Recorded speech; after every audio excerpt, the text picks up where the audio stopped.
ാണ് അമ്മുവിന്റെ അച്ഛൻ സജീവൻ നമുക്കൊപ്പം ചേരുന്നുണ്ട് തത്സമയം. സജീവൻ, നമസ്കാരം. നമസ്കാരം. തീർച്ചയായിട്ടും സജീവിന്റെ കുടുംബത്തിന്റെ വിഷമങ്ങളിൽ നമ്മളടക്കമുള്ള എല്ലാ പ്രേക്ഷകരും പങ്കുചേരുന്നുണ്ട്.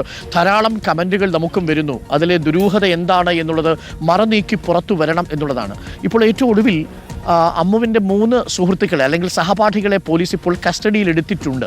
യഥാർത്ഥത്തിൽ ഇവരാണോ ഇത് ആത്മഹത്യയാണെങ്കിൽ ആത്മഹത്യ, അല്ലെങ്കിൽ ഈ മരണത്തിന് പിന്നിലുള്ളത് എന്നാണ് കുടുംബം കരുതുന്നത്? എന്താണ് സജീവ് നിങ്ങളുടെ ഇപ്പോഴത്തെ ഒരു വിലയിരുത്തൽ? സാഹചര്യങ്ങളൊക്കെ വെച്ച് നോക്കുമ്പോൾ എന്താണ് സംഭവിച്ചതെന്നാണ് സജീവ് കണക്ക് കൂട്ടുന്നത്? ഈ 3 കുട്ടികളാണ് എൻ്റെ മകളെ നിരന്തരം ഒരു 2-3 മാസം കൊണ്ട് വിടാതെ ഉപദ്രവിച്ചുകൊണ്ടിരുന്നത്, മാനസികമായിട്ട് പീഡിപ്പിച്ചുകൊണ്ടിരുന്നത് ഈ കുട്ടികൾ തന്നെയായിരുന്നു. അപ്പോൾ എന്നിട്ട് പ്രിൻസിപ്പലിൻ്റെ മുന്നിൽ ഇവർ 1 മാസം ഇനി ഞങ്ങൾക്ക് കോഴ്സുള്ളൂ, ഒരിക്കലും ഞങ്ങളിത് ചെയ്യില്ല എന്ന് വെർബലിയും പറഞ്ഞു, എഴുതിയും കൊടുത്തപ്പോഴത്തേക്ക് എൻ്റെ മോള് കൈകൂപ്പി കരഞ്ഞുകൊണ്ട് പറഞ്ഞു എന്നെ വെറുതെ വിട്ടാൽ മതി എന്ന് പറഞ്ഞു. എന്നിട്ടും ആ ഒരു ഉറപ്പിലാണ് ഞങ്ങൾ പിന്നെ എൻ്റെ മകളെ വീണ്ടും അവിടെ ആ കോളേജിൽ തന്നെ, അല്ലെങ്കിൽ ഞങ്ങളിഞ്ഞ് കൊണ്ടുവന്നേനെ,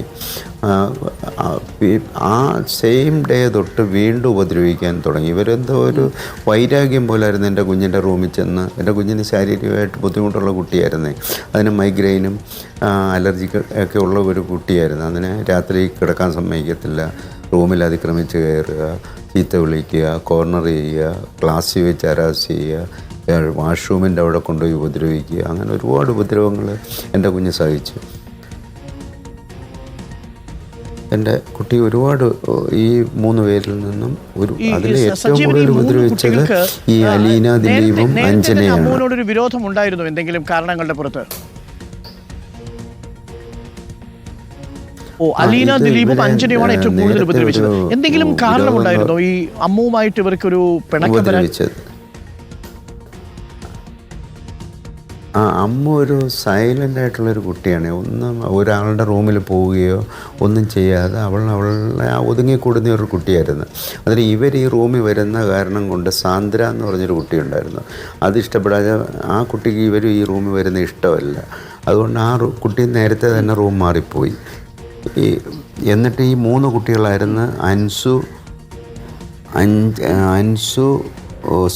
ആഷി, അമ്മു, പിന്നെ ഈ 3 കുട്ടികളായിരുന്നു റൂമിലുണ്ടായിരുന്നത്. അങ്ങനെ അവർക്ക് ഈ ആലപ്പുഴയാണ് ഇവരുടെ ഈ ഗൈനക് പോസ്റ്റിംഗ് ഉള്ളത്. ഈ ഗൈനക് പോസ്റ്റിംഗ് സമയത്ത് ഇവർ അവിടുത്തെ ഒരു പ്രൈവറ്റ് ഹോസ്റ്റലിലായിരുന്നു താമസിച്ചുകൊണ്ടിരുന്നത്. അന്നേരം അവിടുത്തെ വാർഡൻ ഇവരെ കമ്പൽ ചെയ്ത് 25 കുട്ടികളുള്ള ഒരു ഗ്രൂപ്പായിരുന്നു. അന്നേരം ഇവരെ കമ്പൽ ചെയ്തിട്ട് സെക്കൻഡ് ഷോയ്ക്ക് കൊണ്ടുപോയി. അന്നേരം അമ്മുവിനെയും കൂടെ കൊണ്ടുപോകണം.